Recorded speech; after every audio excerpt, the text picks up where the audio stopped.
Assalamualaikum warahmatullahi wabarakatuh. Kembali lagi bersama saya Diana Syafira dari Prodi Pendidikan Fisika Universitas Muhammadiyah. Saya di sini akan menjelaskan mengenai media pembelajaran. Nah, apa sih media itu? Media yang biasa disebut dalam bahasa Latin yaitu medium, yang artinya tengah, yang di dalam bahasa Indonesia sendiri mengandung arti antara atau sedang. Media pembelajaran, ada beberapa pengertian media pembelajaran menurut para ahli. Yang pertama yaitu ahzar. Media pembelajaran adalah alat bantu pada proses belajar yang baik di dalam maupun di luar kelas. Yang kedua, menurut Romizowski, media pembelajaran adalah media yang efektif untuk melaksanakan proses pengajaran yang direncanakan dengan baik. Yang ketiga, Briggs, yaitu sarana fisik yang menyampaikan isi atau materi pembelajaran seperti buku, film, video, slide, dan sebagainya. Yang keempat, Schramm menjelaskan bahwa media pembelajaran adalah teknologi pembawa pesan yang dapat dimanfaatkan untuk keperluan pembelajaran. Jadi dapat kita simpulkan bahwa media pembelajaran adalah alat, bahan, atau segala sumber daya maupun teknologi yang digunakan untuk menyampaikan materi-materi pelajaran dari guru kepada murid-murid dalam proses kegiatan belajar mengajar.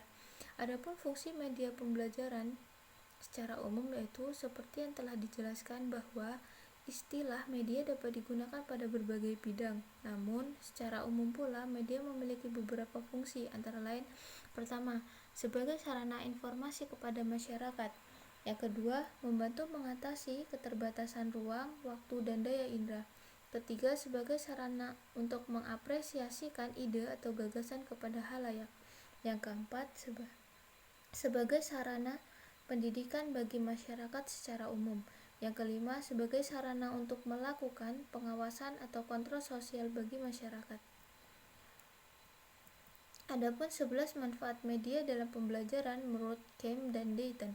Yang pertama, penyampaian materi pembelajaran dapat diseragamkan. Yang kedua, proses pembelajaran menjadi lebih jelas dan menarik. Yang ketiga, proses pembelajaran menjadi lebih interaktif. Yang keempat, efisiensi dalam waktu dan tenaga. Yang kelima, meningkatkan kualitas hasil belajar dan pembelajaran. Yang keenam, menjadi memungkinkan proses pembelajaran dapat dilakukan di mana saja dan kapan saja. Ketujuh, media dapat menimbulkan sikap positif pembelajar terhadap materi dan proses belajar. Yang kedelapan, mengubah peran pembelajaran ke arah yang lebih positif dan produktif. Yang kesembilan, media dapat membuat materi pembelajaran yang baik materi pembelajaran yang abstrak menjadi lebih konkret. 10. Media juga dibuat untuk mengatasi kendala keterbatasan ruang dan waktu. Yang ke-11, media dapat membantu mengatasi keterbatasan indera manusia. Adapun 4 hal yang perlu diperhatikan dalam pembuatan atau memilih media pembelajaran, yaitu yang pertama, alasan memilih media. Kenapa sih kok alasan memilih media? Karena media yang cocok digunakan untuk menyampaikan informasi, maka akan ada perbedaan karakteristik dan perbedaan pemakaian dan perbedaan situasi dan kondisi. Yang kedua, waktu yang tepat memilih media. Yang ketiga, pemilihan media. Yang keempat yaitu cara memilih media.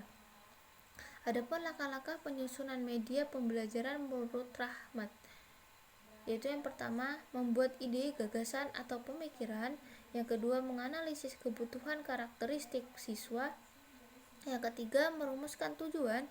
Yang keempat, menentukan kerangka isi bahan pelajaran. Yang kelima, menentukan jenis media. Yang keenam, menentukan treatment dan partisipasi siswa. Ketujuh, membuat sketch atau storyboard. Dan yang kedelapan, menentukan bahan atau alat yang digunakan. Kesembilan, pelaksanaan pembuatan media. Yang ke-10 penyuntingan, ke-11 uji coba yang dilakukan pada media tersebut, dan yang ke-12 melaksanakan kegiatan dan mengevaluasinya. Jadi itulah penjabaran media pembelajaran menurut saya. Apabila ada kelebihan, akhiri kalam saya ucapkan wassalamualaikum warahmatullahi wabarakatuh.